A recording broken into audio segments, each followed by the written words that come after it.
श्रीमद् भागवत महापुराण अध्याय 2 दिव्यता तथा दिव्य सेवा। रोमहर्षण के पुत्र उग्रश्रवा यानी सूत गोस्वामी ने ब्राह्मणों के सम्यक प्रश्नों से पूर्णतः प्रसन्न होकर उन्हें धन्यवाद दिया और वे उत्तर देने का प्रयास करने लगे। श्रील सूत गोस्वामी ने कहा, मैं उन महामुनि शुकदेव गोस्वामी को सादर नमस्कार करता हूँ जो सबों के हृदय में प्रवेश करने में समर्थ हैं। जब वे यज्ञोपवीत संस्कार तथा उच्च जातियों द्वारा किए जाने वाले अनुष्ठानों को संपन्न किए बिना संन्यास ग्रहण करने चले गए तो उनके पिता व्यासदेव ने उनके वियोग के भय से आतुर होकर चिल्ला उठे, हे पुत्र, उस समय जो वैसे ही वियोग की भावना में लीन थे, केवल ऐसे वृक्षों ने शोकग्रस्त पिता के शब्दों का प्रतिध्वनि के रूप में उत्तर दिया। मैं समस्त मुनियों के गुरु व्यासदेव के पुत्र शुकदेव को सादर नमस्कार करता हूँ, जिन्होंने संसार के गहन अंधकार में भागों को पार करने के लिए संघर्षशील उन निपट भौतिकवादियों के प्रति अनुकंपा करके वैदिक ज्ञान के सार रूप इस परम गुह्य पुराण को स्वयं आत्मसात करने के बाद अनुभव द्वारा कह सुनाया। विजय के साधन स्वरूप इस श्रीमद् भागवत का पाठ करने सुनने के पूर्व मनुष्य को चाहिए कि वह श्री भगवान नारायण को, नरोत्तम नर नारायण ऋषि को, विद्या की देवी माता सरस्वती को तथा ग्रंथकार श्री व्यासदेव को नमस्कार करे। हे मुनियों, आपने मुझसे ठीक ही प्रश्न किया है। आपके प्रश्न श्लाघनीय हैं क्योंकि उनका संबंध भगवान कृष्ण से है और इस प्रकार वे विश्व कल्याण के लिए हैं। ऐसे प्रश्नों से ही पूर्ण आत्मसंतुष्टि हो सकती है।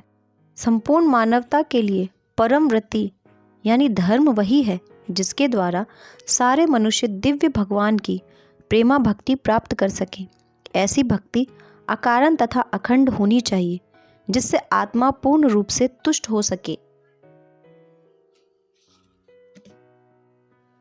भगवान श्री कृष्ण की भक्ति करने से मनुष्य तुरंत ही अहेतुक ज्ञान तथा संसार से वैराग्य प्राप्त कर ले। मनुष्य द्वारा अपने पद के अनुसार संपन्न की गई वृत्तियां यदि भगवान के संदेश के प्रति आकर्षण उत्पन्न न कर सके तो वे निरव्यर्थ का श्रम ही होती हैं। समस्त वृत्तिपरक कार्य निश्चय ही परम मोक्ष के निमित्त होते हैं। उन्हें कभी भौतिक लाभ के लिए संपन्न नहीं किया जाना चाहिए।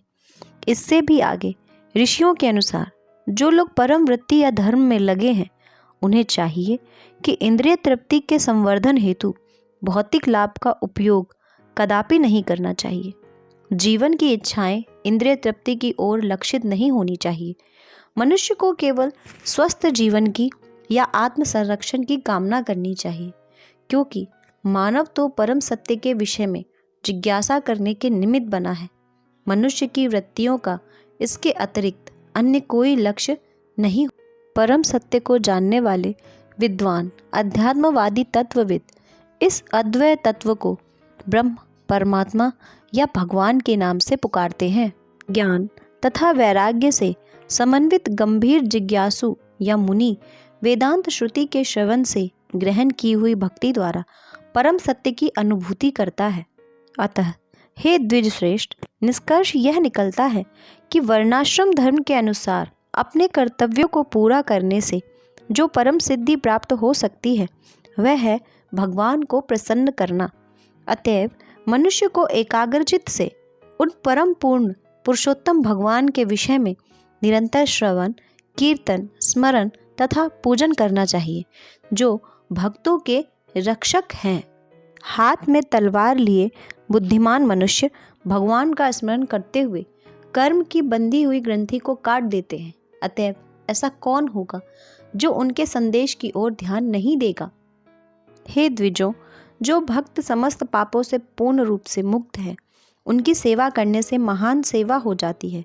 ऐसी सेवा से वासुदेव की कथा सुनने के प्रति लगाव उत्पन्न होता है।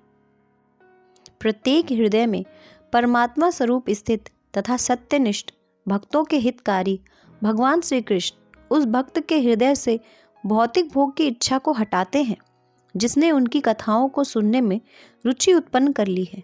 क्योंकि ये कक्षाएं ठीक से सुनने तथा कहने पर अत्यंत पुण्यप्रद हैं। भागवत की कक्षाओं में नियमित उपस्थित रहने तथा शुद्ध भक्त की सेवा करने से हृदय के सारे दुख लगभग पूर्णतः विनष्ट हो जाते हैं और उन पुण्य श्लोक भगवान में अटल प्रेमा भक्ति स्थापित हो जाती है, जिनकी प्रशंसा दिव्य गीतों से की जाती है। ज्यों ही हृदय में अटल प्रेमा भक्ति स्थापित हो जाती है, प्रकृति के रजोगुण तथा तमोगुण के प्रभाव जैसे काम, इच्छा तथा लोभ हृदय से लुप्त हो जाते हैं। तब भक्त सत्व गुण में स्थित होकर परम सुखी हो जाता है।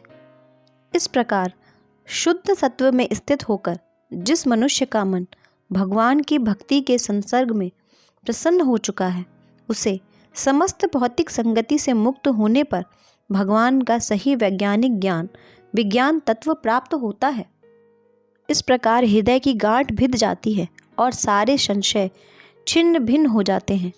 जब मनुष्य आत्मा को स्वामी के रूप में देखता है तो सकाम कर्मों की श्रृंखला समाप्त हो जाती है। अतएव निश्चय ही सारे अध्यात्मवादी अनंत काल से अत्यंत प्रसन्नतापूर्वक भगवान श्री कृष्ण की भक्ति करते आ रहे हैं, क्योंकि ऐसी भक्ति आत्मा को प्रमुदित करने वाली है। दिव्य भगवान प्रकृति के तीनों गुणों सत्व, रज तथा तम से अप्रत्यक्ष रूप से संबंध है और वे भौतिक जगत की उत्पत्ति, पालन तथा संहार के लिए ब्रह्मा, विष्णु तथा शिव इन तीन गुणात्मक रूपों को ग्रहण करते हैं। इन तीन रूपों में से सत्व गुण वाले विष्णु से सारे मनुष्य परम लाभ प्राप्त कर सकते हैं। अग्नि काष्ठ मृदा का रूपांतर है, लेकिन काष्ठ से बेहतर धुआं है। अग्नि उससे भी उत्तम है, क्योंकि अग्नि से वैदिक यज्ञों से हमें श्रेष्ठ ज्ञान के लाभ प्राप्त हो सकते हैं। इसी प्रकार रजोगुण तमोगुण से बेहतर है, लेकिन सत्वगुण सर्वश्रेष्ठ है, क्योंकि सत्वगुण से मनुष्य परम सत्य का साक्षात्कार कर सकता है। पूर्व काल में समस्त महामुनियों ने भगवान की सेवा की, क्योंकि वे प्रकृति के तीनों गुणों से परे हैं। उन्होंने भौतिक परिस्थितियों से मुक्त होने के लिए और फलस्वरूप परम लाभ प्राप्त करने के लिए पूजा की। अतएव जो कोई इन महामुनियों का अनुसरण करता है, वह भी इस भौतिक संसार में मोक्ष का अधिकारी बन जाता है। जो लोग मोक्ष के प्रति गंभीर हैं, वे निश्चय ही द्वेष रहित होते हैं और सबका सम्मान करते हैं, किंतु फिर भी वे देवताओं के घोर रूपों का अस्वीकार करके केवल भगवान विष्णु तथा उनके स्वांशों के कल्याणकारी रूपों की ही पूजा करते हैं। जो लोग रजोगुणी तथा तमोगुणी हैं, वे पितरों, अन्य जीवों तथा उन देवताओं की पूजा करते हैं जो सृष्टि संबंधी कार्यकलापों के प्रभारी हैं, क्योंकि वे स्त्री, धन, शक्ति तथा संतान का लाभ उठाने की इच्छा से प्रेरित होते हैं। प्रामाणिक शास्त्रों में ज्ञान का परम उद्देश्य पूर्ण पुरुषोत्तम परमेश्वर श्री कृष्ण है। यज्ञ करने का उद्देश्य उन्हें ही प्रसन्न करना है। योग उन्हीं के लिए साक्षात्कार है। सारे सकाम कर्म अंततः उन्हीं के द्वारा पुरस्कृत होते हैं। वे परम ज्ञान है और सारी कठिन तपस्याएं उन्हीं को जानने के लिए की जाती हैं। उनकी प्रेम पूर्ण सेवा करना ही धर्म है। वे ही जीवन के परम लक्ष्य हैं या चरम लक्ष्य हैं। इस भौतिक सृष्टि के प्रारंभ में उन भगवान वासुदेव ने अपने दिव्य पद पर रहकर अपनी ही अंतरंगा शक्ति से कारण तथा कार्य की शक्तियाँ उत्पन्न की। भौतिक पदार्थ की उत्पत्ति करने के बाद भगवान वासुदेव अपना विस्तार करके उसमें प्रवेश करते हैं। यद्यपि वे प्रकृति के गुणों में रहते हुए उत्पन्न जीवों में से एक जैसे लगते हैं, किंतु वे सदैव अपने दिव्य पद पर पूर्ण रूप से आलोकित रहते हैं। परमात्मा रूप में भगवान सभी वस्तुओं में उसी तरह व्याप्त रहते हैं जिस तरह काष्ठ के भीतर अग्नि व्याप्त रहती है। और इस प्रकार यद्यपि वे एक एवं अद्वितीय हैं, वे अनेक प्रकार से दिखते हैं। भौतिक जगत के तीन गुणों से प्रभावित हुए जीवों के देह में परमात्मा प्रविष्ट होते हैं और सूक्ष्म मन के द्वारा तीन गुणों के फल भोगने के लिए जीवों को प्रेरित करते हैं। इस प्रकार सारे ब्रह्मांडों के स्वामी देवताओं, मनुष्यों तथा निम्न पशुओं से आवासित सारे ग्रहों का पालन पोषण करने वाले हैं। वे अवतरित होकर शुद्ध सत्व गुण में रहने वालों के उद्धार हेतु लीलाएं करते हैं। इस प्रकार श्रीमद् भागवत के प्रथम स्कंद के अंतर्गत दिव्यता तथा दिव्य सेवा नामक द्वितीय अध्याय के अनुवाद संपन्न हुए।